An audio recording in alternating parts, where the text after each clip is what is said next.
Hello friend, स्वागत है हमारे यूट्यूब चैनल एजुकेशन ब्रांच पे। आज हम लोग देखने वाले हैं केवीसी नैनो पब्लिकेशन का बिहार द्रोह का प्रैक्टिस सेट। इसके पहले ज्ञान बिंदु जीएस एकेडमी का प्रैक्टिस सेट 1 से लेकर के 11 तक हो चुका है। अगर आप नहीं देखा है तो प्लेलिस्ट में जाकर देख सकते हैं। और साथ ही कौटिल्य जीएस का जो प्रैक्टिस सेट है वह भी हो चुका है 1 से लेकर के 11 तक। अब जैसे जैसे इन लोगों का प्रैक्टिस सेट आएगा वैसे वैसे मैं आप लोग को देते जाऊँगी। चलिए अब इससे स्टार्ट करते हैं। फर्स्ट नंबर क्वेश्चन देखते हैं। यदि कोई मानव रोग विश्व के बृहद क्षेत्र में फैलता है उसे क्या कहते हैं? यदि कोई मानवीय रोग विश्व के बृहद क्षेत्र में फैलता है उसे क्या कहते हैं? उसे कहते हैं पेंडेमिक। उसे क्या कहते हैं? पेंडेमिक कहते हैं। ऑप्शन नंबर ए इसका राइट आंसर हो जाएगा। एपिडेमिक किसे कहेंगे? एपिडेमिक का अर्थ होता है महामारी। एपिडेमिक का अर्थ क्या होता है? महामारी। जब एक संक्रामक रोग अपेक्षा से अधिक लोगों में तेजी से फैलता है तो उसे क्या कहते हैं? एपिडेमिक कहते हैं। यह किसी एक स्थान तक सीमित नहीं होती है। इसका जो एग्जाम्पल हो जाएगा, जैसे हो जाएगा प्लेग, हैजा, etc। ध्यान रखिएगा। वही एंडेमिक की बात की जाए, एंडेमिक की बात की जाए तो एक बीमारी का प्रकोप लगातार मौजूद है जो एक विशेष क्षेत्र तक सीमित होता है। इसका जो क्षेत्र होता है एक सीमित क्षेत्र तक ही सीमित रहता है। जैसे एग्जाम्पल में मान के चलिए मलेरिया किससे होने वाला रोग है? प्रोटोजोआ से होने वाला रोग है। प्रोटोजोआ से होने वाला रोग है। मलेरिया किससे होता है? तो मादा एनालिज मच्छर से होता है। मादा एनालिज मच्छर के काटने से होता है। चलिए इसका राइट आंसर मिल गया ऑप्शन नंबर ए। निम्नलिखित में से सबसे भारी धातु है। इसमें से बताइएगा कौन सबसे भारी धातु है? सोना है, चांदी है, पारा है, प्लेटिनम है? इसका कमेंट करके आप लोग बताइएगा। बहुत इजी क्वेश्चन है। अगर पूछा जाए सबसे भारी धातु क्या हो जाएगा? सबसे भारी धातु हो जाएगा ओस्मियम। ओस्मियम सबसे भारी धातु ओस्मियम। सबसे हल्की धातु अगर पूछा जाए, सबसे हल्की धातु तो वो हो जाएगा लिथियम। सबसे हल्की धातु लिथियम हो जाएगा। चलिए आगे बढ़ते हैं। सोना का अयस्क का नाम क्या है? सोना का अयस्क है कैल्वेराइट,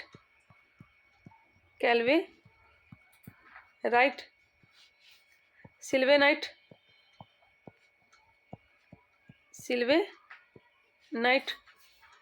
पेटजाइट और एक याद रखिएगा क्रेनराइट। कैल्वेराइट, सिल्वेनाइट, पेटजाइट और क्रेनराइट यह सोना का अयस्क है। वही बात की जाए चांदी का, सिल्वर की बात की जाए, चांदी का अयस्क है अर्जेंटाइट।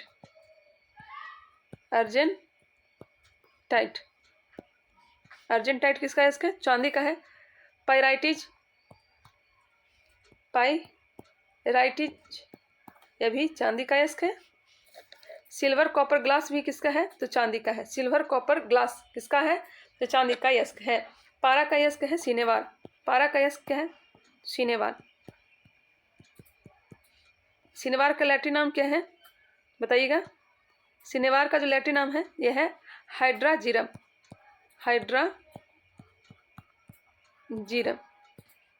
इसका राइट आंसर क्या होगा? आप लोग कमेंट करके जरूर बताइएगा। सोडा वाटर की बोतल खोलने पर निकलने वाली गैस है। सोडा वाटर का जब आप खोलते हैं बोतल, उससे कौन सी गैस निकलती है? यह निकलती है कार्बन डाइऑक्साइड। CO2। वायुमंडल में कितना कार्बन डाइऑक्साइड पाया जाता है? 0.003%। 0.003%। आगे बढ़ते हैं। सर्वाधिक वायुमंडल में क्या पाया जाता है? नाइट्रोजन पाया जाता है, लगभग 78%।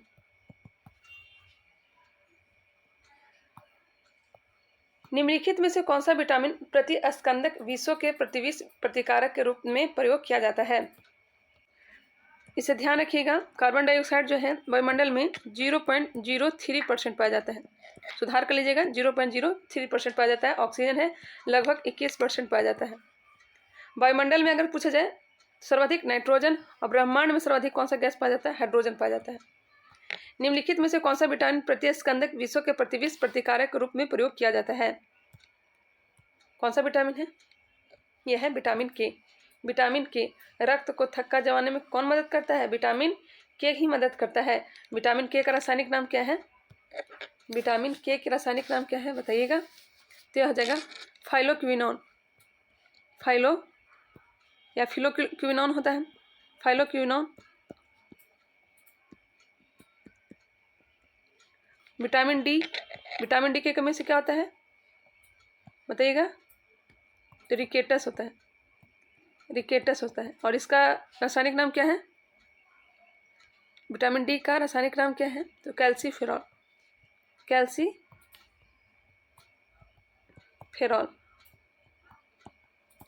विटामिन ए का रासायनिक नाम बताइएगा? रेटिनॉल हो जाएगा, रेटिनॉल। विटामिन ए की कमी से कौन सा रोग होता है? रतौंधी होता है। सर्वाधिक विटामिन किस में पाया जाता है? विटामिन ए गाजर में विटामिन ए सर्वाधिक मात्रा में पाया जाता है। आगे बढ़ते हैं।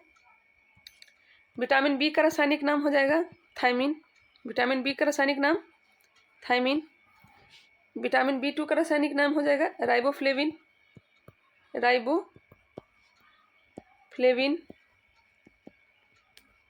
बी3 का हो जाएगा नियासिन। बी3 का क्या हो जाएगा? नियासिन। विटामिन बी5 का हो जाएगा बी5 पेंटोथेनिक अम्ल।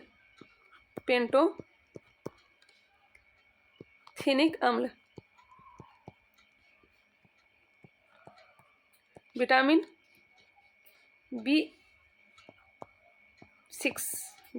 बी6 का क्या हो जाएगा? पायरिडॉक्सिन हो जाएगा। पायरिडॉक्सिन हो जाएगा बी6 का। बी7 हो जाएगा, विटामिन बी7 का हो जाएगा रासायनिक नाम बायोटीन। विटामिन बी9 का क्या हो जाएगा? विटामिन बी9 का क्या हो जाएगा? फॉलिक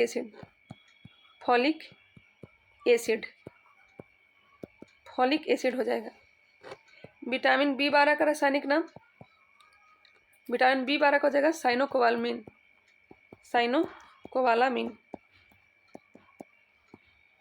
ध्यान रखिएगा।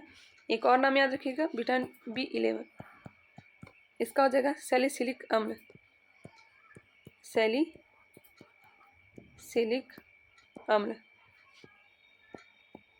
अगर पूछा जाए कौन सा विटामिन है जो जल में घुलनशील है और कौन सा विटामिन है जो वसा में घुलनशील है?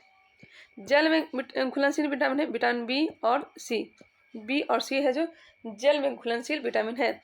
वही वसा में ध्यान रखिएगा, ट्रिक याद रखिएगा, कीड़ा KEDA कीड़ा। ऐसे तरह से ट्रिक एक याद रखिएगा, कीड़ा। विटामिन के, vitamin E, vitamin D, vitamin A, ये चारों किस में घुलनशील है? तो वसा में घुलनशील है। चलिए अब आगे बढ़ते हैं। कॉस्मिक किरणें क्या है? यह आवेशित कण है। क्वेश्चन नंबर 6 देखते हैं। मनुष्य में एफ्लाटॉक्सिन खाद्य विषाक्तन द्वारा सामान्यतः कौन सा अंग प्रभावित होता है? एफ्लाटॉक्सिन खाद्य विषाक्तन द्वारा कौन सा अंग प्रभावित होता है? यकृत, लीवर प्रभावित होता है। लीवर। श्वसन संबंधी कौन प्रभावित होता है? तो फेफड़ा होता है। श्वसन संबंधी कौन प्रभावित होता है? फेफड़ा। जैसे कि निमोनिया रोग में कौन सा अंग प्रभावित होता है? तो फेफड़ा होता है। किरोसिन में निम्नलिखित में से कौन सी धातुएं संग्रहित होती है? किरोसिन में किसे हम डुबा करके रखते हैं बताइएगा? क्या रखते हैं? पोटेशियम को और सोडियम को। मेरे ख्याल से सोडियम को जल में डुबा करके रखते हैं। इसे एक बार कंफर्म कर लीजिएगा। चलिए आगे बढ़ते हैं। खालिस्तान के प्रजनन संबंधी भाग फूल में स्थित होते हैं। खालिस्तान के प्रजनन संबंधी भाग फूल में स्थित होते हैं। एंजियोस्पर्म के प्रजनन संबंधी भाग फूल में स्थित होते हैं। ऑप्शन नंबर सी इसका राइट आंसर हो जाएगा। आगे बढ़ते हैं। क्वेश्चन नंबर 9 देखते हैं। थर्मस फ्लास्क का रस्थित तल उष्मा के अंतरण को रोकता है। तो विकिरण को, चालन को और संवहन को। इसका राइट आंसर हो जाएगा ऑप्शन नंबर बी, इन सभी को। चालन किस में देखा जाता है? धातु में चालन की क्रिया होती है। संवहन जो होता है यह द्रव और गैस में होता है। संवहन द्रव और गैस में होता है। वही विकिरण जो है, सूर्य का प्रकाश हम तक विकिरण के द्वारा ही पहुंचता है। पृथ्वी गर्म होती है संवहन के द्वारा, ध्यान रखिएगा। साधारण नमक जो हम हर दिन खाते हैं उसमें क्या है? साधारण नमक का रासायनिक सूत्र NaCl। उसका साधारण नाम क्या है बताइएगा? यह जगह सोडियम और क्लोराइड। उपग्रह का उपयोग किया जाता है, उपग्रह का प्रयोग किया जाता है टेलीविजन के लिए, ऑप्शन के अनुसार टेलीविजन के लिए। ध्यान रखिएगा, बुध और शुक्र जो ग्रह हैं इसके कोई भी उपग्रह नहीं होते हैं। पृथ्वी के एक उपग्रह होते हैं जो कि है चंद्रमा। फोबोस और डिवोस जो है मंगल के 2 उपग्रह होते हैं, वह है फोबोस और डिवोस, मंगल के 2 उपग्रह हैं। गैनीमेड जो है, गैनीमेड ये सर्वाधिक बड़ा, सबसे बड़ा उपग्रह है।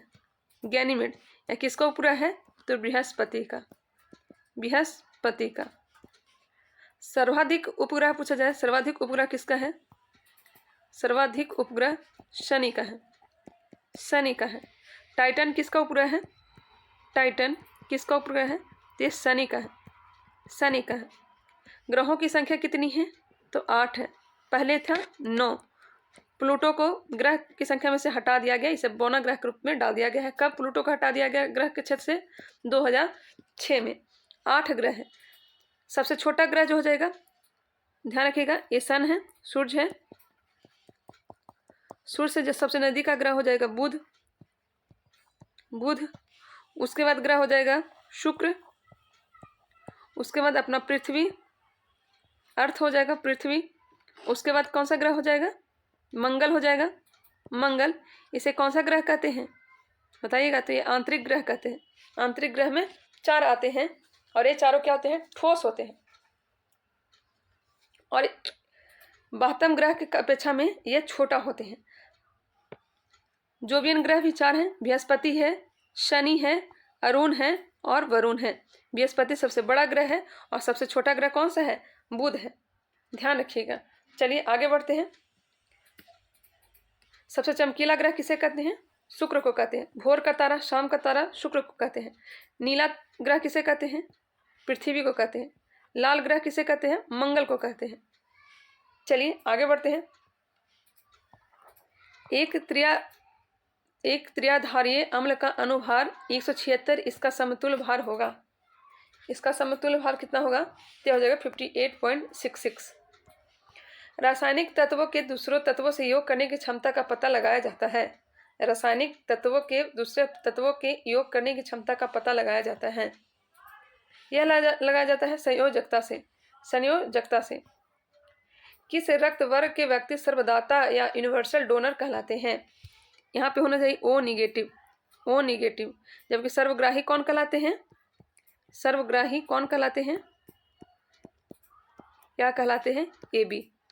चलिए इसका राइट आंसर मिल गया ऑप्शन नंबर C। और ऑप्शन के अनुसार O हो जाएगा, लेकिन ध्यान रखिएगा O नेगेटिव और AB पॉजिटिव। जो होते हैं क्या होते हैं? सर्वग्राही होते हैं। पालक के पत्ते किसके प्रबल स्रोत हैं? ध्यान रखिएगा, पालक में सभी विटामिन पाए जाते हैं, लेकिन प्रबल स्रोत पूछा जा रहा है। इसका राइट आंसर हो जाएगा ऑप्शन नंबर B, आयरन का। विटामिन A सर्वाधिक गाजर में पाया जाता है। गाजर क्या है? तो जड़ है। गाजर क्या है? जड़ है। जिसका कोना निकला हुआ रहता है वो क्या होता है? जड़ होता है। तना जो होता है नोड और एंटी नोड जैसे पाए जाते हैं। तना में क्या पाए जाते हैं? नोड और एंटी नोड पाए जाते हैं। आलू क्या है? आलू में कोना निकला हुआ नहीं रहता है, तो समझ सकते हैं क्या है? तना है।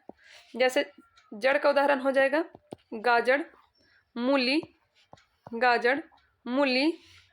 शकरकंद आदि।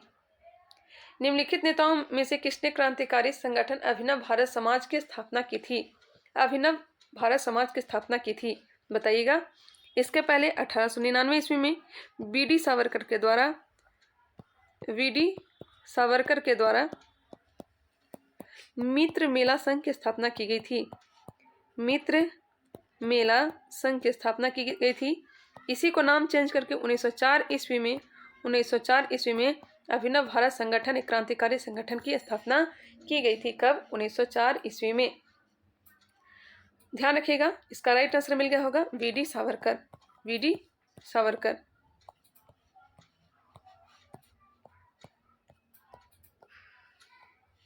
ऑप्शन नंबर बी इसका राइट आंसर हो जाएगा विनायक दामोदर सावरकर। इस समय वायसराय कौन थे? तो Lord Curzon. Lord Curzon. Lord Curzon के समय में ही 1905 ईस्वी में बंगाल विभाजन हुआ था। बंगाल विभाजन हुआ था। भगत सिंह को फांसी कब दी गई थी?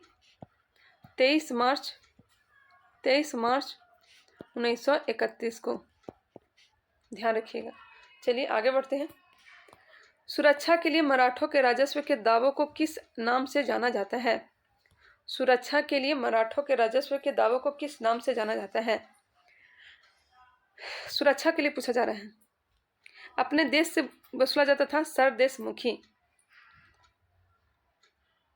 बाहरी से वसूला जाता था चौथ। ऑप्शन बी इसका राइट आंसर हो जाएगा सरदेशमुखी। और चौथ जो है ये मराठों से लिया जाने वाला कर था, मराठों द्वारा वसूला जाने वाला कर था। ध्यान रखिएगा।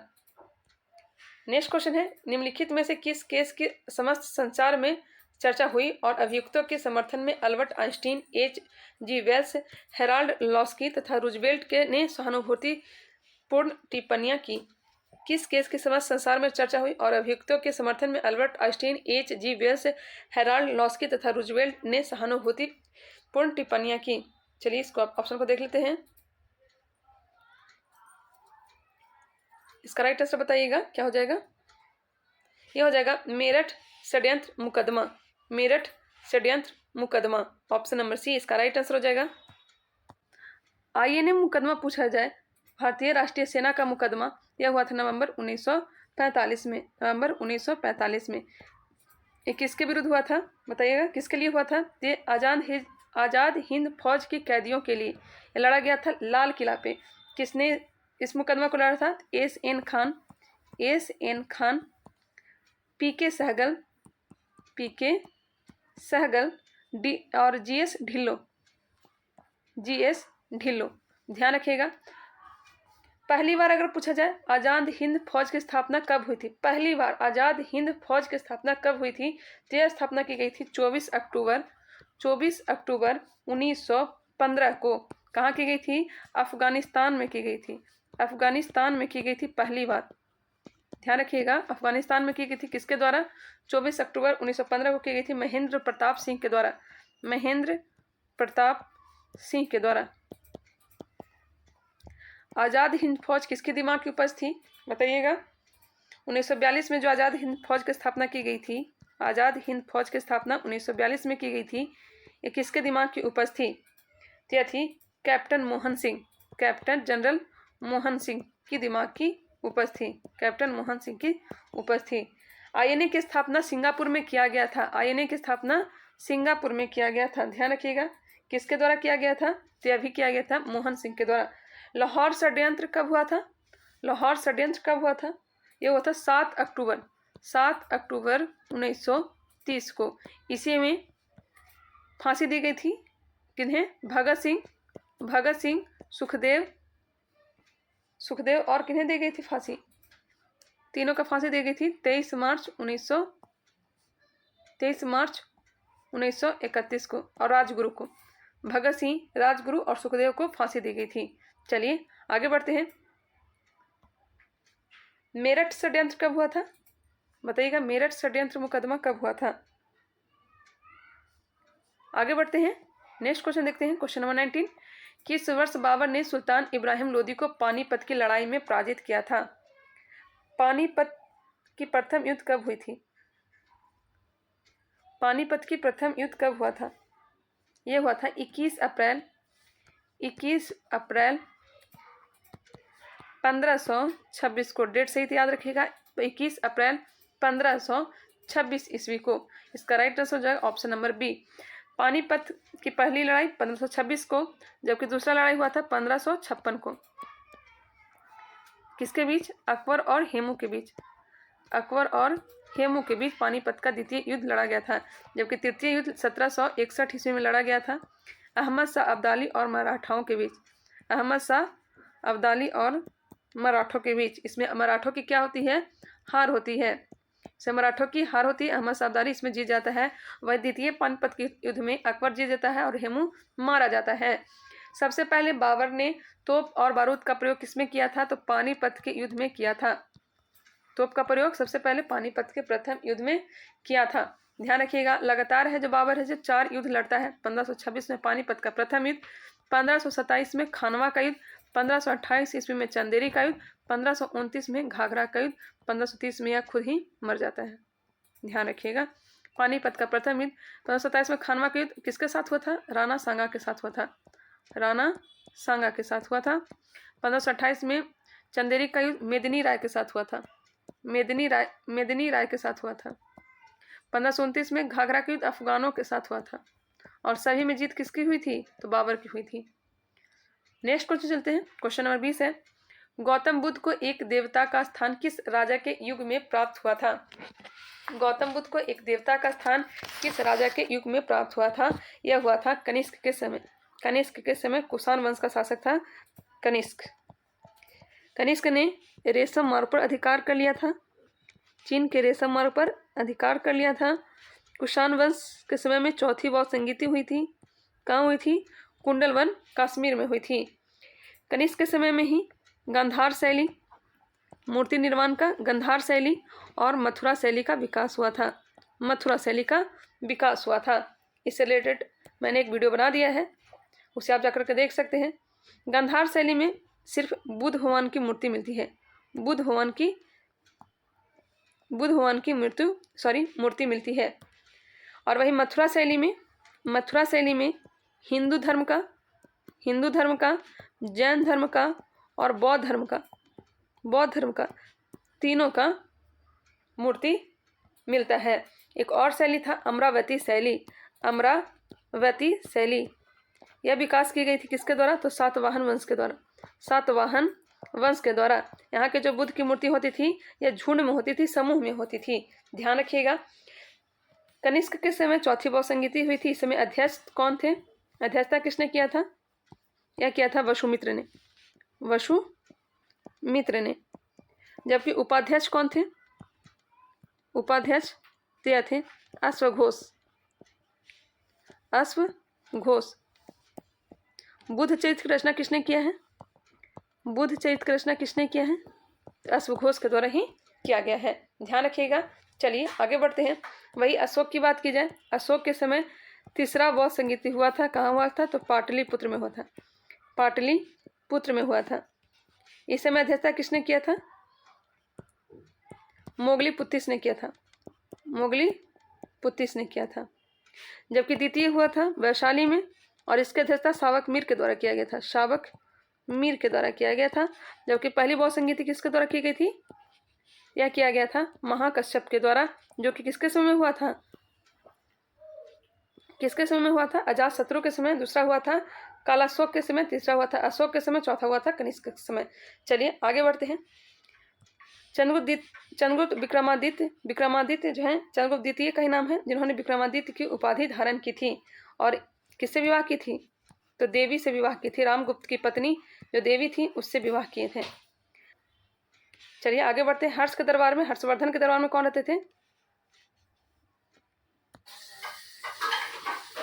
चंद्रगुप्त विक्रमादित्य ने किसकी उपाधि धारण की थी, विक्रमादित्य की उपाधि धारण की थी शकों को उन्मूलन करके इन्होंने विक्रमादित्य की उपाधि धारण की थी। इतिहास में कुल 14 शासकों ने विक्रमादित्य की उपाधि धारण की थी और इन्होंने, चंद्रगुप्त विक्रमादित्य ने चांदी के सिक्के चलाए थे। किसके सिक्के चलाए थे, चांदी के सिक्के चलाए थे।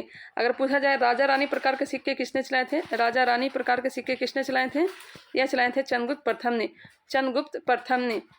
चंद्रगुप्त प्रथम को ही गुप्त वंश का वास्तविक संस्थापक माना जाता है। जबकि गुप्त वंश की स्थापना किसने की थी, श्रीगुप्त ने। ध्यान रखिएगा। चंद्रगुप्त विक्रमादित्य के दरबार में ही चीनी यात्री फाहियान भारत आया था। फाहियान की पुस्तक का नाम क्या है, तो फो क्यू की है। क्यों की है। हर्षवर्धन के दरबार में कौन रहता था? तो बाण भट्ट रहता था, बाण भट्ट रहता था। और इसके दरबार में कौन आया था बताइएगा? तो हेन स्वांग आया था। हेन स्वांग चीनी यात्री था, हेन स्वांग, यह इनके दरबार में आया था। बाण भट्ट ने किसकी रचना की है? तो हर्षचरित और कादम्बरी की रचना की है, कादम्बरी की रचना की है। हर्षवर्धन ने किसकी रचना की है बताइएगा? तो रत्नावली,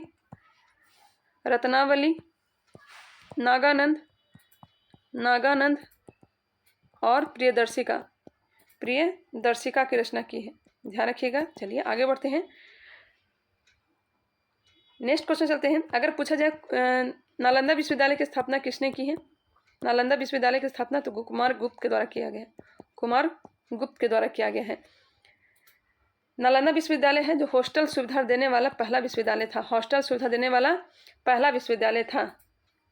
नेक्स्ट क्वेश्चन चलते हैं, क्वेश्चन नंबर 21 है, निम्नलिखित में से कौन the problem of the for east नामक पुस्तक के लेखक हैं? The problem of the for east नामक पुस्तक के लेखक कौन है बताइएगा?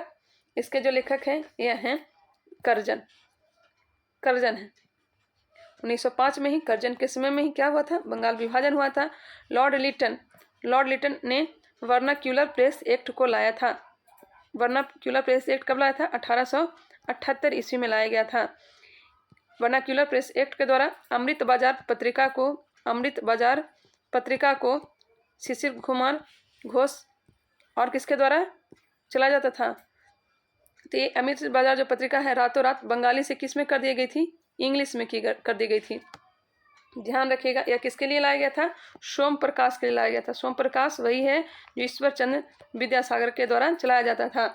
ईश्वर चंद्र विद्यासागर के द्वारा ही चलाया गया था। विधवा पुनर्विवाह उनके द्वारा ही चलाया गया था। उन्हीं के प्रयासों से 1856 ईस्वी में विधवा पुनर्विवाह एक्ट लागू किया गया था। ध्यान रखिएगा।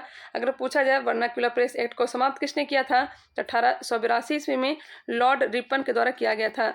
लॉर्ड रिपन के द्वारा किया गया था। लॉर्ड रिपन को स्थानीय स्वशासन का जनक कहा जाता है।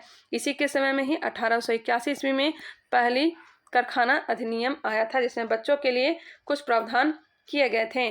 लॉर्ड रिपन के समय में ही 1881 ईस्वी में पहली बार 10 की जनगणना प्रारंभ हुई थी। चर्चिल की बात की जाए, चर्चिल ने महात्मा गांधी को कहा था अर्धनग्न फकीर कहा था।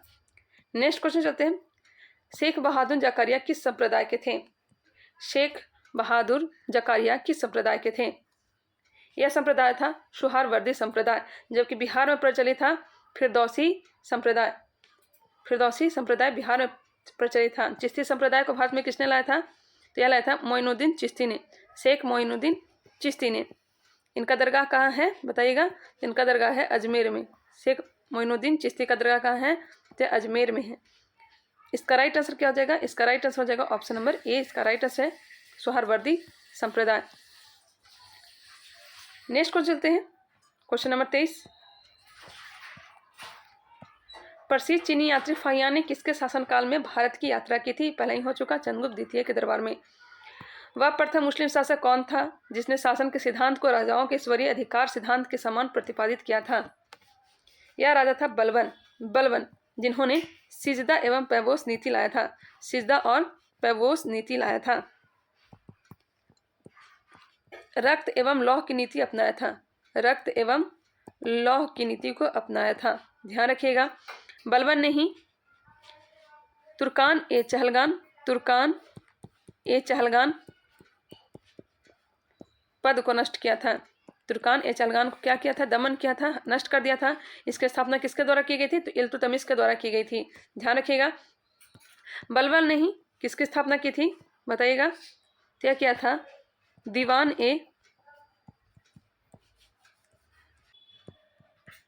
ए अर्ज का संबंध किससे है?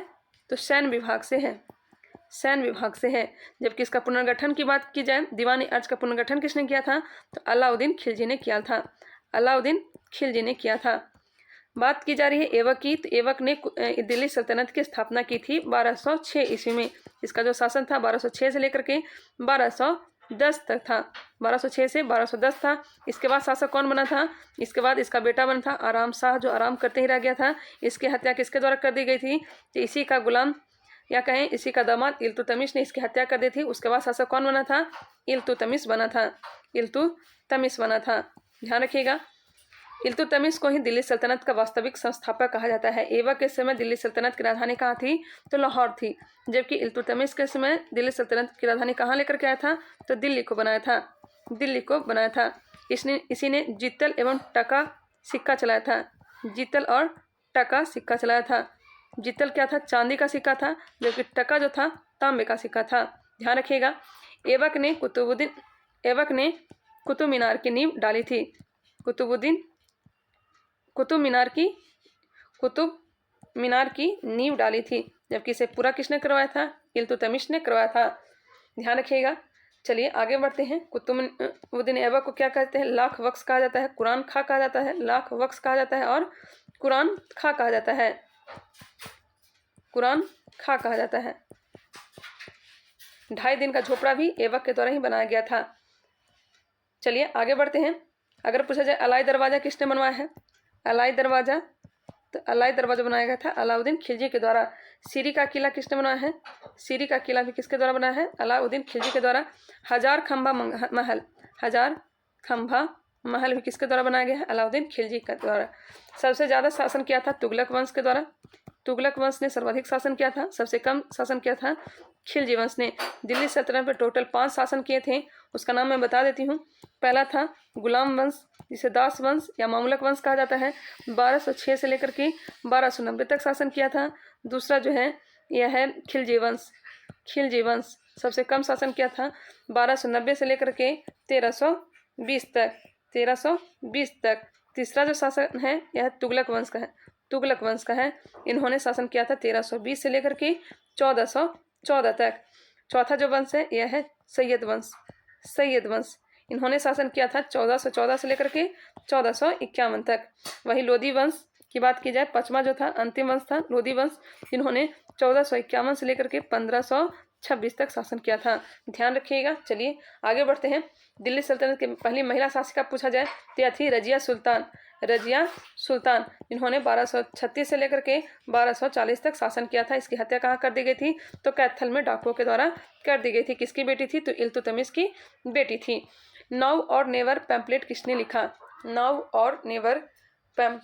लिखा? यह लिखा था रहमत अली ने। चलिए कॉमरेड और हमदर्द किसकी पत्रिका है? तो मोहम्मद अली जिन्ना की है। मोहम्मद इकबाल ने गाया था सारे जहां से अच्छा हिंदोस्तां हमारा। मोहम्मद इकबाल ने ही मुस्लिमों के लिए अलग प्रांत करने की सबसे पहले मांग की थी, ध्यान रखिएगा।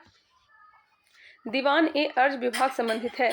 दीवान ए अर्ज मैं भी बताई थी। दीवान ए अर्ज किससे संबंधित है? यह है सैन्य विभाग से। इसकी स्थापना बलबन के द्वारा की गई थी, जबकि पुनर्गठन किसके द्वारा किया गया था? अलाउद्दीन खिलजी के द्वारा किया था। इसका राइट आंसर जो होगा ऑप्शन नंबर सी, रक्षा विभाग या सैन्य विभाग से। दीवान ए इस्तिहा का संबंध है शाही पत्राचार से। दीवान ए इस्तिहा का किससे संबंध है? तो शाही पत्राचार से। चलिए आगे बढ़ते हैं। कर्नाट वंश का संस्थापक कौन था? कर्नाट वंश का संस्थापक था नान्यदेव, जबकि अंतिम शासक था हरिदेव। इसका राइट आंसर हो जाएगा option number A. British house of Commons में चुने जाने वाले दादा भाई नौरोजी प्रथम भारतीय थे जिन्होंने इस दल की टिकट पर चुनाव लड़ा था। किस दल के टिकट पर चुनाव लड़ा था बताइएगा? यह लड़ा था उदारवादी दल से। दादा भाई नौरोजी को भारत का वयोवृद्ध पुरुष कहा जाता है। नेक्स्ट क्वेश्चन चलते हैं। इनका जो धर्म है यह पारसी धर्म से संबंधित है। इन्होंने 3 बार कांग्रेस की अध्यक्षता की थी, ध्यान रखिएगा। प्राचीन भारत का नेपोलियन किसे कहा जाता है? यह कहा जाता है समुद्रगुप्त को। भारत का नेपोलियन किसे कहता है? समुद्रगुप्त को। ऑप्शन नंबर डी इसका राइट आंसर हो जाएगा। चलिए आगे बढ़ते हैं। पुराणों में ऐसा कहा गया है कि समुद्रगुप्त का घोड़ा जो है समुद्रगुप्त का जो घोड़ा है 3 सागर का पानी पीता था। इन्होंने दक्षिण भारत को जीत करके उस पर टैक्स से वसूलता था, ध्यान रखिएगा। चलिए ये अपने आप को लिच्छवी दोहित्र कहता था। अपने आप को क्या कहता था? लिच्छवी दोहित्र कहता था, क्योंकि वहाँ का नाती था। इसके पिता का नाम क्या था? चंद्रगुप्त प्रथम था। और इनकी पत्नी का नाम क्या था? कुमार देवी नाम था। कुमार देवी जो थी ये लिच्छवी राजकुमारी थी, इसलिए अपने आप को चंद्रगुप्त लिच्छवी दौहित्र कहता था। ध्यान रखिएगा। पुष्यमित्र के बारे में जानते हैं। पुष्यमित्र शुंग, इन्होंने शुंग वंश की स्थापना की थी। शुंग वंश की स्थापना किसने की थी? तो पुष्यमित्र शुंग ने की थी। चंद्रगुप्त मौर्य के बारे में तो जानते ही होंगे। चंद्रगुप्त मौर्य ने मौर्य वंश की स्थापना की थी। मौर्य वंश की स्थापना की थी। इसके दरबार में कौन आया था? तो मेगास्थनीज आया था। मेगास्थनीज आया था। ये किसका राजदूत था बताइएगा? तो सेल्यूकस निकेटर का था। सेल्यूकस निकेटर का रूस राजदूत था। ध्यान रखिएगा। कनिष्क के बारे में तो बता ही दिए। चलिए आगे बढ़ते हैं। मेगास्थनीज की पुस्तक का नाम क्या है? तो इंडिका है। इंडिका है। नालंदा विश्वविद्यालय के संस्थापक कौन थे? आगे ही बता दिए, कुमार गुप्त। कुमार गुप्त। जबकि इसका विध्वंस किसने कराया था? तो 1198 ईस्वी में बख्तियार खिलजी इस पर आक्रमण किया था।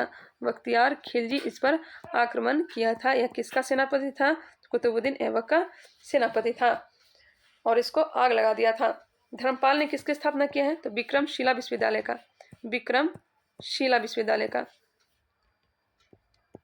विक्रमशिला विश्वविद्यालय कहाँ है? तो भागलपुर में। भागलपुर बिहार वाला जो क्षेत्र है, भागलपुर में इसका स्थापना किया था। नेक्स्ट क्वेश्चन दिया गया है, किसने दुखी आत्मा दुखी हृदय जैसे छंदनामों के तहत लिखकर चंपारण के किसानों की दुर्दशा पर प्रकाश डाला था? इसका राइट आंसर हो जाएगा ऑप्शन नंबर ए, पीर मोहम्मद मुनीस। 1917 ईस्वी में चंपारण का सत्याग्रह हुआ था। किसके द्वारा किया गया था? तो महात्मा गांधी के द्वारा किया गया था। महात्मा गांधी का प्रथम सत्याग्रह था। किसके बुलाने पर बिहार आए थे बताइएगा? क्या आए थे? राजकुमार शुक्ल के बुलाने पर। राजकुमार शुक्ल के बुलाने पर बिहार की धरती पर आए थे। वही बात की जाए, राजेंद्र प्रसाद का पुस्तक का नाम क्या है? राजेंद्र प्रसाद का है India divided. India divided. India divided किसका है? तो राजेंद्र प्रसाद का है। ध्यान रखिएगा। आगे बढ़ते हैं। अगर पूछा जाए सत्यार्थ प्रकाश किसका है? सत्यार्थ प्रकाश यह जो है दयानंद सरस्वती की पुस्तक है। परांजे का हो जाएगा काल। परांजे का हो जाएगा काल पुस्तक। काल पुस्तक किसकी है? परांजे का है। फ्री इंडिया हो जाएगा फ्री इंडिया तारकनाथ दास का। तारकनाथ दास का हो जाएगा फ्री इंडिया। ध्यान रखिएगा। माई एक्सपेरिमेंट विथ ट्रूथ जो हो जाएगा महात्मा गांधी का हो जाएगा। और वही हिंदू स्वराज भी किसका हो जाएगा? महात्मा गांधी का। महात्मा गांधी का। आनंद मठ किसकी पुस्तक है बताइएगा? आनंद मठ और देवी चौधरानी यह जो है बंकिम चंद्र चटर्जी की पुस्तक है। आनंद मठ से क्या लिया गया है बताइएगा? आनंद मठ से क्या लिया गया है? आगे बढ़ते हैं। अगर पूछा जाए अनहैप्पी इंडिया, अनहैप्पी इंडिया यह पुस्तक किसकी है? यह है लाला लाजपत राय की। लाला लाजपत राय की। इन्हें पंजाब केसरी के नाम से जाना जाता है। इन्होंने साइमन कमीशन के दौरान विरोध कर रहे थे, तो इनके लाठीचार्ज के दौरान सॉडर्स के द्वारा हत्या हो गई थी। ध्यान रखिएगा। भारत भारती पूछा जाए, भारत भारती यह किसकी पुस्तक है? भारत भारती यह मैथिली शरण गुप्त की पुस्तक है। नील दर्पण जो हो जाएगा नील दर्पण यह दीन बंधु मित्र की पुस्तक है। नील विद्रोह कब हुआ था? 1859-60 में हुआ था बंगाल वाले क्षेत्र में। इसी की चर्चा किए हैं दीन बंधु मित्र नील दर्पण पुस्तक में। ध्यान रखिएगा। आगे बढ़ते हैं। अगर पूछा जाए डिस्कवरी ऑफ इंडिया तो यह जवाहरलाल नेहरू का हो जाएगा। फ्री इंडिया बता ही दिए तारकनाथ दास। इंडिया फॉर इंडियंस हो जाएगा चित्तरंजन दास का हो जाएगा। चलिए आगे बढ़ते हैं। नेक्स्ट क्वेश्चन चलते हैं। Question number 32। कलहन की पुस्तक का नाम क्या है? कलहन की पुस्तक का नाम क्या है बताइएगा? कलहन की पुस्तक का नाम क्या है? तो यह है राजतरंगिणी। राजतरंगिणी। राजतरंगिणी में हमें कश्मीर के इतिहास के बारे में जानकारी मिलता है। कश्मीर के इतिहास के बारे में जानकारी मिलता है, जैसे कारकेट वंश, लोहार वंश यह सब के बारे में हमें किससे जानकारी मिलता है? यह राजतरंगिणी पुस्तक से मिलता है। ध्यान रखिएगा। यह संस्कृत में लिखी गई पुस्तक है। इंडिका किसके द्वारा लिखा गया है? तो मेगास्थनीज के द्वारा लिखी गई पुस्तक है। इसमें मौर्य काल के बारे में जानकारी मिलती है। अर्थशास्त्र जो है यह किसके द्वारा लिखा गया है? यह चाणक्य के द्वारा लिखा गया है। चाणक्य के द्वारा लिखा गया। इन्हें कौटिल्य विष्णुगुप्त के नाम से जाने जाते हैं। किनके दरबार में प्रधानमंत्री के पद पर आसीन थे? तो चंद्रगुप्त मौर्य के दरबार में आसीन थे। इन्हीं के सहयोग से चंद्रगुप्त मौर्य ने मौर्य वंश की स्थापना की थी। पुराण की संख्या कितनी है? तो 18 है। पुराण की संख्या कितनी है? तो 18 है। चलिए आगे बढ़ते हैं। अस्थाई बंदोबस्त किसके साथ किया गया था? अस्थाई बंदोबस्त किसके साथ किया गया था बताइएगा? इसका राइट आंसर क्या हो जाएगा? और कहाँ लागू था? कितने % क्षेत्र पर था ये लागू यह बताइएगा? और किसके समय में यह जारी हुआ था? अस्थाई बंदोबस्त यह शुरू हुआ था 1793 ईस्वी में। 1793 ईस्वी में किसके समय में? तो कॉर्नवालिस के समय में। कॉर्नवालिस के समय में। कॉर्नवालिस के समय में। ध्यान रखिएगा, इस किसके साथ किया गया था? तो जमींदारों के साथ। जमींदारों के साथ ध्यान रखिएगा। अगर पूछा जाए महालवाड़ी, महालवाड़ी तो ग्रामीण समुदाय के साथ। महालवाड़ी कब शुरू किया गया था महालवाड़ी बंदोबस्त? बताइएगा। तो 1822 ईस्वी में। 1822 ईस्वी में हॉल्ट मैकेलजी के द्वारा। हॉल्ट मैकेलजी के द्वारा पंजाब वाले जो क्षेत्र है और पंजाब और पश्चिमी यूपी वाला जो क्षेत्र है वहाँ लागू किया गया था महालवाड़ी व्यवस्था 1822 ईस्वी में पंजाब वाले क्षेत्र में, मध्य प्रांत में। ध्यान रखिएगा, यह जो था यह 30% क्षेत्र पर था। कितने परसेंट? 30% क्षेत्र पर था। आगे बढ़ते हैं। अगर पूछा जाए रैयतवाड़ी व्यवस्था, रैयतवाड़ी व्यवस्था, रैयत का अर्थ होता है किसान, यह लागू किया गया था 1820 ईस्वी में। 1820 ईस्वी में यह किसके द्वारा लागू किया गया था? तो टॉमस मुनरो के द्वारा लागू किया गया था। टॉमस मुनरो के द्वारा लागू किया गया था। ये क्वेश्चन पूछा गया है बीपीएससी में। और यह कब लागू किया गया था? तो यह लागू किया गया था 1820 ईस्वी में। और कहाँ लागू किया गया था? तो सबसे पहले जो लागू हुआ था मद्रास प्रेसिडेंसी में लागू हुआ था, बाद में बम्बई प्रेसिडेंसी में और फिर असम वाले क्षेत्र में भी लागू किया गया था। रैयतवाड़ी जो व्यवस्था था यह जो था 51% भूभाग पर था। 51% भूभाग पर था। सर्वाधिक भूभाग पर रैयतवाड़ी व्यवस्था ही थी। 30% जो था महलवाड़ी व्यवस्था थी। एक और याद रखिएगा, रैयतवाड़ी व्यवस्था हो गया, महलवाड़ी व्यवस्था हो गया, अस्थाई बंदोबस्त हो गया। अस्थाई बंदोबस्त कितने क्षेत्र पर था बताइएगा? रैयतवाड़ी व्यवस्था 51, महलवाड़ी व्यवस्था 30 और अस्थाई बंदोबस्त जो था 19% क्षेत्र पर था। और बिहार वाले जो क्षेत्र में अस्थाई बंदोबस्त ही था। नेक्स्ट चलते हैं क्वेश्चन नंबर 34। महारानी विक्टोरिया ने भारतीय प्रशासन को ब्रिटिश ताज के नियंत्रण में लेने की घोषणा कब की थी? आप लोग को पता है कि इसके पहले 1857 की क्रांति हुई थी। इतना बड़ा दंगा हुआ था। इसके बाद से ही ईस्ट इंडिया कंपनी का जो शासन चल रहा था, ईस्ट इंडिया कंपनी का जो शासन चल रहा था उसे समाप्त करके महारानी विक्टोरिया जो थी वह अपने हाथों में इसका नियंत्रण ले ली थी। ब्रिटिश के क्राउन के हाथ में चला गया था। और इस समय इलाहाबाद को आपातकालीन राजधानी बनाई गई थी। इलाहाबाद को आपातकालीन राजधानी बनाई गई थी। और यह कब ब्रिटिश शासन के नियंत्रण में कब लेने की घोषणा की गई थी? 1 नवंबर 1858 को। 1 नवंबर 1858 को। यह किसके द्वारा पढ़ा गया था? यह किसके द्वारा पढ़ा गया था घोषणा पत्र? तो लॉर्ड कैनिंग के द्वारा। लॉर्ड कैनिंग ही उस समय क्या था? तो यह उस समय भारत का अंतिम गवर्नर जनरल था। और इसकी घोषणा पत्र पढ़ने के बाद लॉर्ड कैनिंग जो है भारत का पहला वायसराय बन गया था। पहला वायसराय बन गया था। उस समय भारत का गवर्नर जनरल को पद को समाप्त करके वायसराय का पद लाया गया। और वायसराय पहला कौन बना था? तो लॉर्ड कैनिंग बना था। अंतिम वायसराय पूछा जाए तो लॉर्ड माउंटबेटन था। चलिए आगे बढ़ते हैं। नेक्स्ट क्वेश्चन चलते हैं। क्वेश्चन नंबर है 35। भारत में पहली बार किसने वार्षिक आय को अनुमानित किया था? किसने पहली बार वार्षिक आय को अनुमानित किया था? इसका राइट आंसर हो जाएगा ऑप्शन नंबर ए, दादा भाई नौरोजी ने।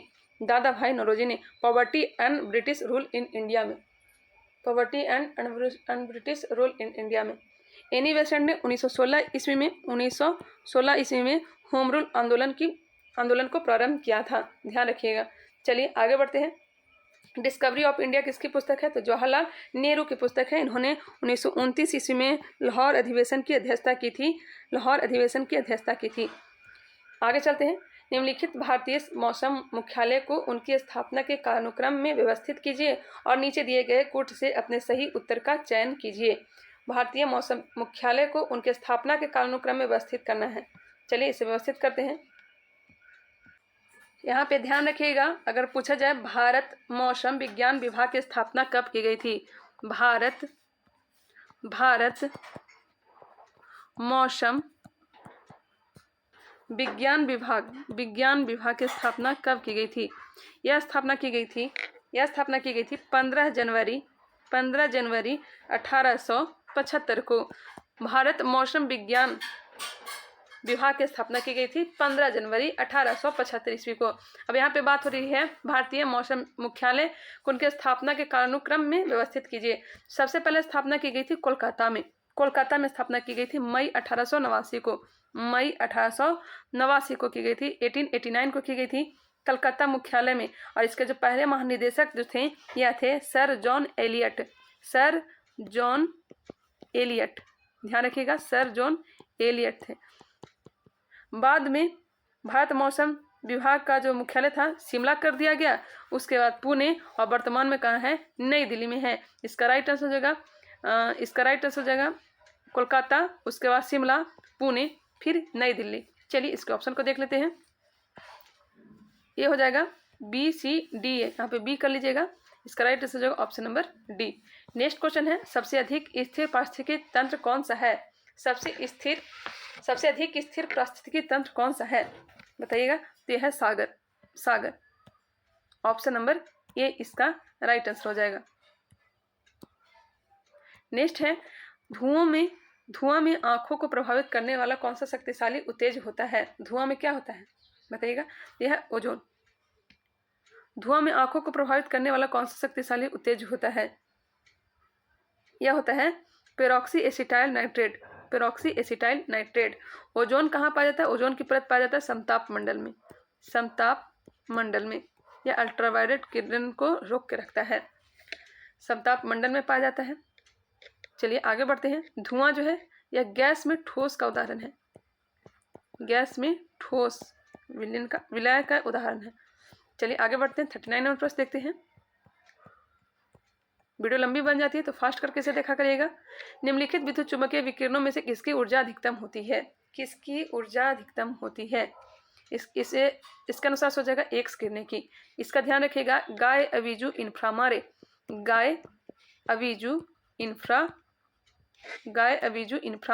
ध्यान रखिएगा यहाँ पे गाय अवीजू इन्फ्रामारे। इधर की ओर आप लोग जाइएगा, इधर से इधर की ओर जाइएगा तो भेदन क्षमता क्या होगी? बढ़ेगा, भेदन क्षमता बढ़ेगा। इधर से इधर की ओर जाइएगा तो क्या होगा आप लोग बताइएगा? गस हो जाएगा गामा। सर्वाधिक भेदन क्षमता किसका है? गामा का है, तो गामा तो ऑप्शन में है ही नहीं। ए से हो जाएगा एक्सरे की खोज किसने की है? तो रॉन्टजन ने की है।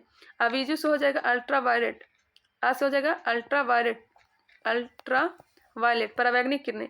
विजुअल से हो जाएगा विजुअल प्रकाश,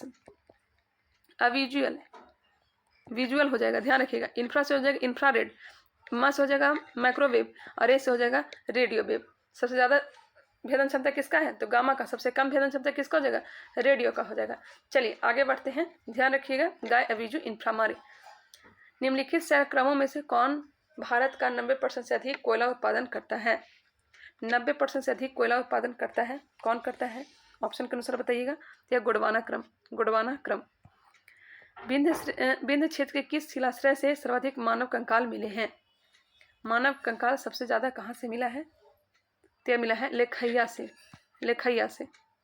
निम्नलिखित युगों में से कौन सा सही सुमेलित नहीं है बताइएगा? कागज जो है ओटेरिया प्रसिद्ध है, सूती वस्त्र डेंट्राइट नहीं होगा। इसका राइट आंसर हो जाएगा ऑप्शन नंबर बी। रासायनिक ले टेक्सास, मोटर कार के नागोया कहाँ है? जापान में। निम्नलिखित बांधों में से कौन बेतवा नदी पर बनाया गया है? बेतवा नदी पर कौन सा बांध है? यह है राजघाट बांध। नेक्स्ट है 44 नंबर। निम्नलिखित देशों में से कौन सा बॉक्साइट का सर्वाधिक उत्पादक है? सर्वाधिक बॉक्साइट का उत्पादन कहाँ होता है? यह होता है ऑस्ट्रेलिया में।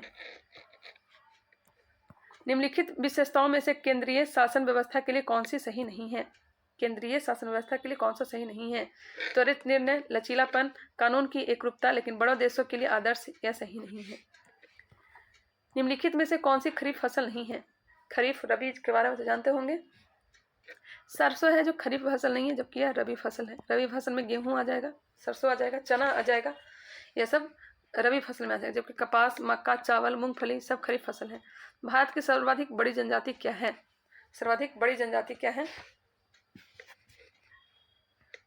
इसका राइट आंसर हो जाएगा, सर्वाधिक जो बड़ी जनजाति भील है, लेकिन इसका आंसर दिया गया है गोंड। इसे ध्यान रखिएगा, एक बार इसे आप कंफर्म हो जाइएगा। मेरे ख्याल से भील है, क्योंकि बीपीएससी में क्वेश्चन पूछा गया था और एक क्वेश्चन सही किया गया था। नेक्स्ट क्वेश्चन चलते हैं, क्वेश्चन नंबर 48। निम्नलिखित में से कौन सा देश भौगोलिक क्षेत्र की दृष्टि से सीमा रहित सबसे बड़ा देश है? सीमा रहित, बिना सीमा के सबसे बड़ा देश कौन सा है? तो यह है जापान। राजस्थान राज्य का खेतड़ी बेल्ट किसके लिए प्रसिद्ध है? तो तांबा खनन के लिए। भारत में एरलुंग जंगवो नदी को किस नाम से जाना जाता है? एरलुंग जंगवो नदी को किस नाम से जाना जाता है? यह जाना जाता है ब्रह्मपुत्र नदी को, ब्रह्मपुत्र नदी को। मिसौरी किसकी सहायक नदी है? मिसौरी धनसिरी किसकी सहायक नदी है? तो ब्रह्मपुत्र की है। यह भारत में कहाँ से प्रवेश करता है? यांगदाप दर्रे से होकर के प्रवेश करता है। यांगदाप दर्रे से होकर के, यांगदाप दर्रे से होकर के भारत में प्रवेश करता है। अरुणाचल प्रदेश में सबसे पहले प्रवेश करता है। ब्रह्मपुत्र और गंगा नदी मिलकर के ही किसका निर्माण करते हैं? सुंदरवन डेल्टा का निर्माण करते हैं। सुंदरवन डेल्टा का निर्माण करते हैं, ध्यान रखिएगा। आगे बढ़ते हैं। महानदी कहाँ बनती है बताइएगा? महानदी उड़ीसा में, उड़ीसा में।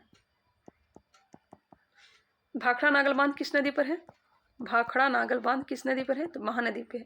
सिंधु की सहायक नदी हो जाएगी चंबल, सॉरी सिंधु की सहायक नदी हो जाएगी ब्यास, ब्यास नदी हो जाएगी, रावी हो जाएगी, सतलज हो जाएगी, चिनाब हो जाएगी। यह सब सिंधु की सहायक नदी है। आगे बढ़ते हैं। लार किसके पाचन में मदद करती है? लार किसके पाचन में मदद करती है? तो यह स्टार्च। इसमें दो प्रकार के एंजाइम पाए जाते हैं, ध्यान रखिएगा, लाइपेज और एमाइलेज। क्वेश्चन दिया गया है 5, 25 और 30 के लघुत्तम संवर्त और महत्तम संवर्तक का अनुपात ज्ञात कीजिए। बहुत इजी क्वेश्चन है। 5, 25 और 30 का लघुत्तम निकालना है और फिर उसके बाद महत्तम निकालना है।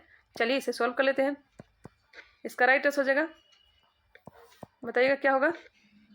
इसका सॉल्व करिएगा। चलिए वीडियो लंबी बन जाएगी, मैं इसका राइट आंसर बता देती हूँ। यह हो जाएगा ऑप्शन नंबर डी। भारत में कोर उद्योग क्या है? भारत में कोर उद्योग है कोयला है, विद्युत है, पेट्रोलियम पदार्थ, इनमें से सभी है। निम्न में से कौन से दो परोक्ष कर है? कौन परोक्ष कर है? तो बिक्री कर और वह उत्पाद शुल्क जो है परोक्ष कर है। भारत में औद्योगिक वित्त का कौन सा इनमें से स्रोत नहीं है? भारत में औद्योगिक वित्त का कौन सा इनमें से स्रोत नहीं है बताइएगा? तो हो जाएगा नाबार्ड। नाबार्ड की स्थापना 12 जुलाई 1982 ईस्वी को की गई थी। भारतीय अर्थव्यवस्था में किस पंचवर्षीय योजना के काल के दौरान कीमत स्तर घटा था? कौन सी पंचवर्षीय योजना के दौरान कीमत स्तर घटा था? चौथी योजना के तहत। आगे बढ़ते हैं। वह दूसरी भारतीय महिला कौन है जिन्होंने मार्स मिशन पर नासा के साथ उड़ान भरी थी? वह दूसरी भारतीय महिला कौन है जिन्होंने मार्स मिशन पर नासा के साथ उड़ान भरी थी? ऑप्शन को देखते हैं। चलिए ऑप्शन को देखिए, इसका राइट आंसर बताइएगा। यह हो जाएगा श्री विद्या। सबसे पहले कल्पना चावला ने उड़ान भरी थी, अंतरिक्ष में गई थी कल्पना चावला, जो भारतीय मूल की थी, भारत की थी। किसकी उपस्थिति के कारण गाय के दूध का रंग पीला होता है? गाय के दूध का रंग पीला किसके कारण होता है? यह होता है कैरोटीन के कारण। ऑप्शन नंबर डी इसका राइट आंसर हो जाएगा। निजी क्षेत्र के साझा कोषों को भारत में अनुमति कब मिली? निजी क्षेत्र के साझा कोषों को भारत में अनुमति कब मिली? यह मिली थी 1993 ईस्वी में। विजन 2020 फॉर इंडिया दस्तावेज संबंधित है। विजन 2020 फॉर इंडिया दस्तावेज संबंधित है, यह संबंधित है आर्थिक विकास से। जैसे जैसे अर्थव्यवस्था विकसित होती है, राष्ट्रीय आय में तृतीय क्षेत्र का अंश क्या होता है? जैसे जैसे अर्थव्यवस्था बढ़ेगा तो तृतीय क्षेत्र में राष्ट्रीय आय का अंश क्या होगा? बढ़ता जाता है। प्रथम सेक्टर में क्या आता है? तो कृषि से संबंधित आता है। द्वितीय में आता है उद्योग और तृतीय सेक्टर में क्या आता है? तो सेवा क्षेत्र आता है। भारत में सबसे पुराना विस्तर उद्योग है। सबसे पुराना विस्तर उद्योग कौन सा है? सबसे बड़ा उद्योग कौन सा है, यह पूछा जा रहा है। सबसे पुराना बड़ा उद्योग क्या हो जाएगा? सूती वस्त्र। चोल काल का जो उरैउर या सूती वस्त्र के लिए प्रसिद्ध था, कपास के लिए प्रसिद्ध था। टोर्नेडो पृथ्वी की एक भयंकर आंधी है जो मुख्यतः उठती है। टोर्नेडो कहाँ उठती है? अमेरिका में। इसका जो आकार होता है यह कूप के समान होता है। कीप देखे होंगे जिसमें तेल किस तरह की आकृति होती है, तेल वाला जो कीप होता है उसी की तरह इसकी आकृति होती है टोर्नेडो की, ध्यान रखिएगा। टाइफून भी कहाँ बहती है? ये भी अमेरिका में ही बहती है। आगे बढ़ते हैं। नेक्स्ट क्वेश्चन चलते हैं। खट्टे दूध में क्या होता है? बहुत इजी क्वेश्चन है। लैक्टिक अम्ल होता है। टार्ट्रिक अम्ल किस में होता है? इमली में होता है, अंगूर में होता है।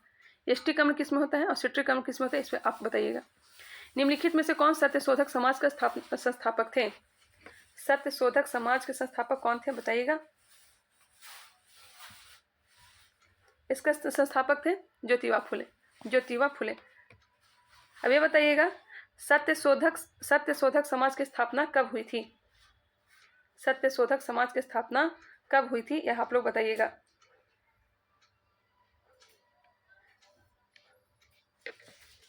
इसकी स्थापना की गई थी 24 सितंबर 1873 ईस्वी को। 24 सितंबर 1873 ईस्वी को। ऑप्शन नंबर बी इसका राइट आंसर हो गया। नेक्स्ट क्वेश्चन चलते हैं, क्वेश्चन नंबर 66। बहुत लंबी वीडियो बन जाएगी, कोई नहीं, आप लोग वीडियो फास्ट करके देखा करिएगा। शेख निजामुद्दीन औलिया शिष्य थे। निजामुद्दीन औलिया शिष्य थे। इनकी दरगाह कहाँ है? दिल्ली में है। दिल्ली में इनका दरगाह है। इनके शिष्य का नाम क्या है? इनके शिष्य का नाम है, निजामुद्दीन औलिया के शिष्य का नाम है अमीर खुसरो। अमीर खुसरो। अमीर खुसरो। इनका जन्म कहाँ हुआ था? यूपी के एटा में हुआ था। ध्यान रखिएगा। निजामुद्दीन औलिया कितने दरबार के शासक देखे थे? कितने शासन को देखे थे? तो 8 शासक को देखे थे। 7 शासक को देखे थे, जबकि अमीर खुसरो जो है 8 शासन को देखे थे। 8 शासकों के शासन को देखे थे। ध्यान रखिएगा। निजामुद्दीन औलिया किसके शिष्य थे? तया शिष्य थे। किसके? तया थे बाबा फरीद के। बाबा फरीद के। तेल एवं प्राकृतिक गैस आयोग कब स्थापित हुआ? तेल एवं प्राकृतिक गैस आयोग कब स्थापित हुआ था? यह स्थापित हुआ था 1956 में। भारतीय संविधान में किस अनुच्छेद के अंतर्गत नागरिकों को मौलिक अधिकार प्रदान किया गया है? किस अनुच्छेद के अंतर्गत यह किया गया है? 12 से 45। 12 से 45 कहाँ से लिया गया है मौलिक अधिकार? अमेरिका के संविधान से लिया गया है। अमेरिका के संविधान से लिया गया है। भाग 3 में इसका वर्णन है। भाग 3 में इसका वर्णन किया गया है। जबकि डीपीएसपी नीति निर्देशक तत्व जो है कहाँ से लिया गया है? तो लिया गया है आयरलैंड के संविधान से। आयरलैंड के संविधान से लिया गया है। इसकी जो चर्चा है भाग 4 में है। भाग 4 में है। आर्टिकल की बात करें तो 36 से लेकर के 51 तक है। मौलिक अधिकार का संरक्षक कौन होता है? तो हाई कोर्ट और सुप्रीम कोर्ट होता है। मौलिक अधिकार में पहले प्रारंभ में 7 अधिकार थे। संपत्ति के अधिकार को हटा दिया गया है। अब मात्र 6 अधिकार रह गए हैं। ध्यान रखिएगा। चलिए आगे बढ़ते हैं। आमतौर पर भारत के प्रधानमंत्री होते हैं। आमतौर पर भारत के प्रधानमंत्री होते हैं, यह होते हैं लोकसभा का सदस्य। लोकसभा का सदस्य। अभी लोकसभा का स्पीकर कौन है? ओम बिरला है। ओम बिरला है। ध्यान रखिएगा। लोकतंत्र के बारे में निम्न कथनों पर विचार करिए। चलिए विचार करते हैं भाई। इसमें लोगों द्वारा निर्वाचित सरकार का गठन होता है। लोकतंत्र में वर्तमान सत्तासीन लोगों के होने की संभावना अधिक होती है। प्रत्येक मत का मूल्य 1 हो जाता है। इसका राइट आंसर हो जाएगा तीनों, जो तीनों सही है। भारतीय रिजर्व बैंक के द्वारा CRR में वृद्धि से क्या होता है? CRR में वृद्धि से क्या होता है? तो अर्थव्यवस्था में मौद्रिक तरलता में कमी आती है। मौद्रिक तरलता में कमी आती है। भुगतान संतुलन में निहित होता है। भुगतान संतुलन में निहित होता है या निहित होता है उपरोक्त सभी। अदृश्य व्यापार और ऋण भुगतान संतुलन में निहित होता है। मौद्रिक नीति निर्माण भारत में कौन करता है? RBI की स्थापना कब हुई थी? 1 अप्रैल 1935 को। जबकि इसका राष्ट्रीयकरण कब हुआ था? तो 1 जनवरी 1949 को। आगे बढ़ते हैं।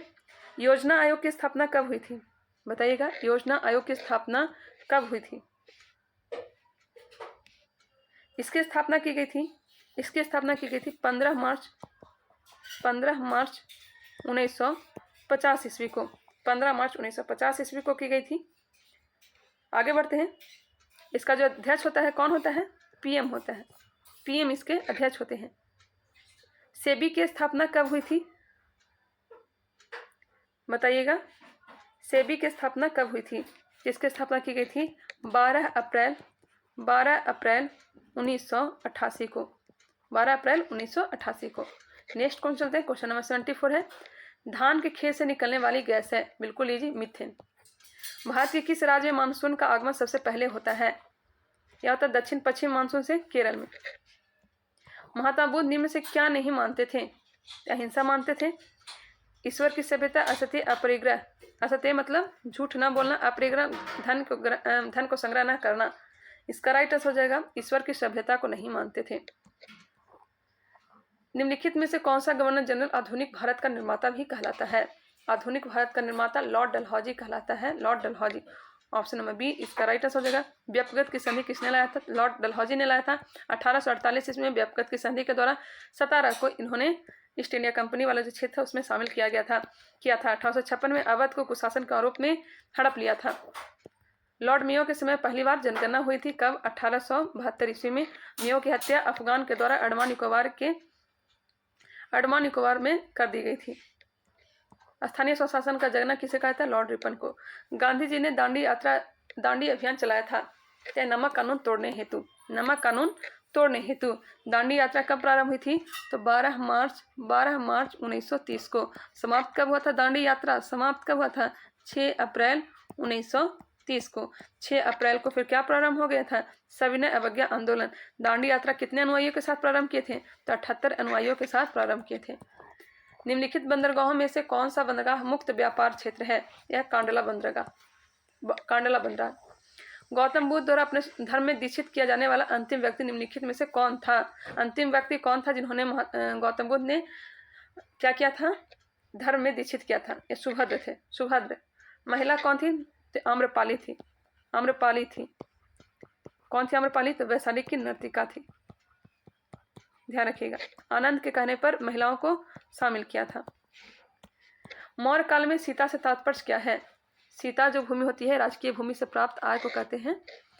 गायत्री मंत्र के नाम से प्रसिद्ध मंत्र सर्वप्रथम किस ग्रंथ में मिलता है? गायत्री मंत्र तीसरे मंडल में ऋग्वेद में मिलता है। ऋग्वेद के कितने मंडल हैं? 10 मंडल है। 9वें मंडल में किसका चर्चा मिलता है? तो सोमदेव का चर्चा मिलता है। ध्यान रखिएगा, सबसे प्राचीन जो वेद है ऋग्वेद ही है, इसी में चर्चा मिलता है। ऋग्वेद का ब्राह्मण ग्रंथ कौन है? तो इसका ट्रिक याद रखिएगा, एक ए से हो जाएगा एतरे ब्राह्मण, और का से हो जाएगा कौस्तकी ब्राह्मण। आगे बढ़ते हैं। अगर पूछा जाए अथर्ववेद का ब्राह्मण ग्रंथ तो गोपथ हो जाएगा। सामवेद का ब्राह्मण ग्रंथ, सामवेद का हो जाएगा पंचविश और षड्विश।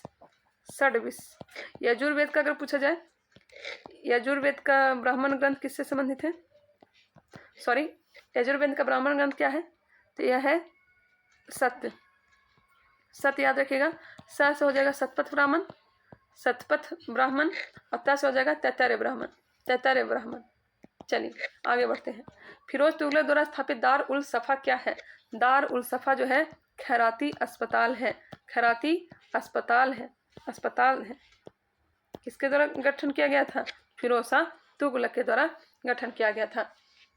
दीवान ए को ही पूछा जाए, दीवान ए को ही जिसका संबंध किससे है?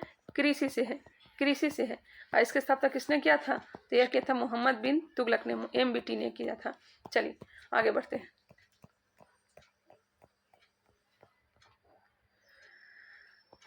उत्तर भारत में चांदी का सिक्का टका जारी करने वाला मध्यकालीन शासक था। आगे ही हमने बताया था टका और जितल के बारे में। यह कौन शासक था? यह था इल्तुतमिश, दिल्ली सल्तनत का वास्तविक संस्थापक। निम्नलिखित में से कौन जहांगीर के दरबार में ब्रिटिश शासक जेम्स प्रथम का राजदूत था? तो सबसे पहले कौन आया था? तो विलियम हॉकिंस आया था। कब आया था बताइएगा? 1608 ईस्वी में। जहांगीर ने इसे इंग्लिश खा की उपाधि दी थी।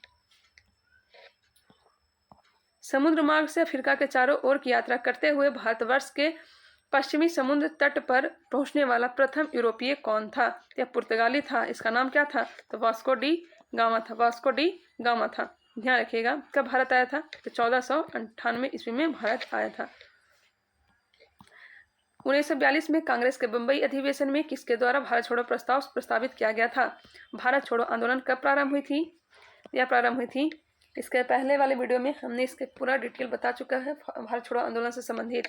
भारत छोड़ो आंदोलन प्रारंभ हुआ था 8 अगस्त 1942 को।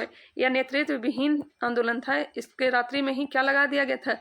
0 आवर के तहत सभी बड़े नेताओं को गिरफ्तार कर लिया था। लेकिन अंदरूनी रूप से मदन मोहन मालवीय जो है इसका नेतृत्व किया था। और ध्यान रखिएगा, इन्हें महामना कहा जाता है। उषा मेहता इस समय रेडियो पर प्रसारण करती थी। चलिए इसका क्वेश्चन क्या पूछ रहा है? 1942 में भारत कांग्रेस के बंबई अधिवेशन में किसके द्वारा भारत छोड़ो प्रस्ताव प्रस्तावित किया गया था? यह प्रस्ताव प्रस्तावित किया गया था जवाहरलाल नेहरू के द्वारा। ऑप्शन नंबर ए इसका राइट आंसर हो जाएगा। चलिए आगे बढ़ते हैं। निम्नलिखित में से भारतीय राष्ट्रीय कांग्रेस के किस अधिवेशन में महात्मा गांधी ने कहा था गांधी मर सकता है परंतु गांधीवाद हमेशा बना रहेगा? यह कहा था चलिए ऑप्शन को ही देख लेते हैं। यह कहा था कराची अधिवेशन 1931 में। इस अधिवेशन की अध्यक्षता किसने की थी? तो सरदार वल्लभ भाई पटेल ने की थी। इसी अधिवेशन में भाग लेने के लिए जब जा रहे थे तो इन्हें काले झंडे दिखाए गए थे। किन्हें? तो महात्मा गांधी को। और इसी में कहा था कि गांधी मर सकता है लेकिन गांधीवाद नहीं। ध्यान रखिएगा, मौलिक अधिकार सरदार वल्लभ भाई पटेल ने मांग की थी। लाहौर अधिवेशन 1929 का अध्यक्षता किसने किया था? तो यह किया था जवाहरलाल नेहरू ने। और स्वराज प्रस्ताव की मांग की थी। स्वराज प्रस्ताव की मांग की थी, ध्यान रखिएगा। चलिए आगे बढ़ते हैं। किसने कहा था तिलक भारतीय अशांति के जनक है? तिलक जो है किसने कहा था कि भारतीय अशांति का जनक है? बताइएगा इसका राइट आंसर क्या हो जाएगा?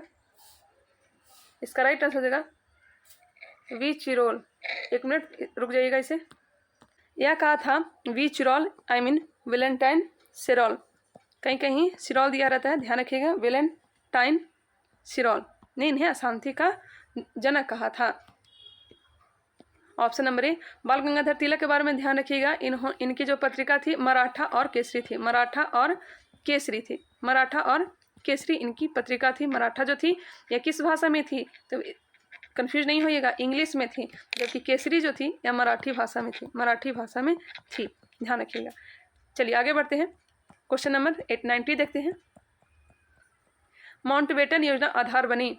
माउंटबेटन योजना आधार बनी। माउंटबेटन योजना कब आया था? माउंटबेटन योजना कब आया था बताइएगा। यह आया था 3 जून 1947 को माउंटबेटन ने अपनी योजना प्रस्तुत की थी। माउंटबेटन ने अपनी योजना प्रस्तुत कब की थी? तो यह थी 3 जून 1947 को। कब आया था माउंटबेटन योजना, मैं पूछ रही हूँ, बताइएगा। माउंटबेटन योजना जो आई थी यह आई थी देश के विभाजन के लिए। देश के विभाजन के लिए। आगे बढ़ते हैं। नेक्स्ट क्वेश्चन चलते हैं। 1937 में प्रांतों में मंत्रिमंडल के निर्माण के उपरांत कांग्रेस का शासन कितने महीने चला था? यह चला था 28 महीना। 28 महीना। ऑप्शन नंबर ए इसका राइट आंसर हो जाएगा।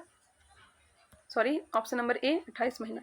डेक्कन एजुकेशन सोसाइटी की स्थापना से कौन संबंधित है? यह थे justice Ranade. Justice Ranade. Option number A इसका राइट आंसर हो जाएगा। आजाद हिंद फौज के अधिकारियों के लाल किले में चल रहे मुकदमे में उनके पक्ष से निम्नलिखित में से किसने वकालत की थी? यह की थी टीबी शप्रू। टीबी शप्रू। जलियांवाला बाग हत्याकांड के विरोध में निम्नलिखित में से किसने वायसराय के कार्य परिषद से त्यागपत्र दे दिया था? किसने दे दिया था?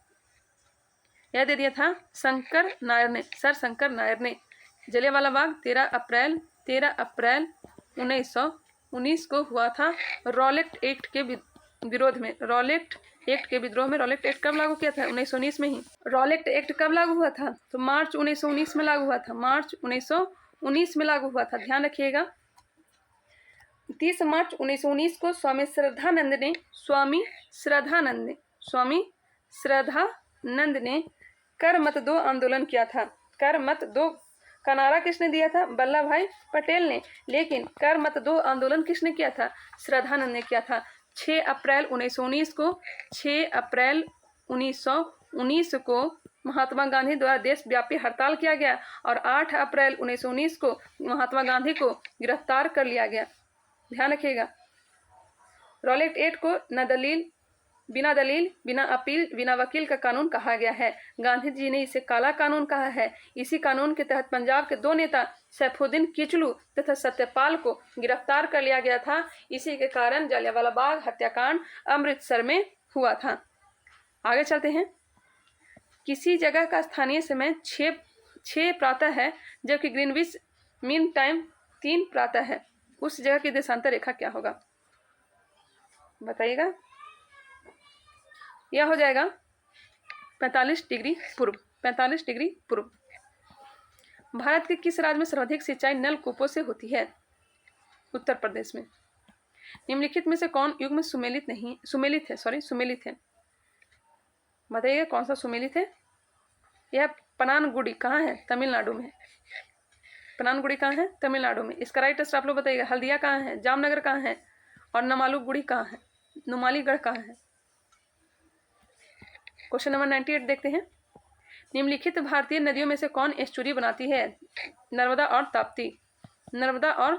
ताप्ती भ्रंश घाटी से होकर गुजरती है। ऑप्शन नंबर सी इसका राइट आंसर हो जाएगा। भारत के किस राज्य में मानसून का आगमन सबसे पहले होता है? केरल में होता है। दक्षिण पश्चिम मानसून द्वारा आयात एवं निर्यात पर लगाए जाने वाले कर को किस नाम से जाना जाता है? आयात एवं निर्यात पर लगाए जाने वाले कर को किस नाम से जाना जाता है? सीमा कर के नाम से जाना जाता है। चलिए दोस्तों, आज के लिए इतना ही। आई होप यह वीडियो आप लोग को अच्छा लगा होगा। अगर ये अच्छा लगा है तो प्लीज़ इसे लाइक करें और नए हैं तो हमारे चैनल को सब्सक्राइब करना ना भूलें और इसे शेयर भी करें। चलिए मिलते हैं नेक्स्ट वीडियो में, तब तक के लिए धन्यवाद। और जो हमारा वो टॉपिक चल रहा है, टॉपिक वाइज जो हमारा सीरीज जो चल रहा है उसे ज़रूर देखा करिएगा और साथ ही लूसेंट का जो आता है, लूसेंट का जो ऑब्जेक्टिव क्वेश्चन आता है उसे ज़रूर लगाइएगा। चलिए मिलते हैं नेक्स्ट वीडियो में।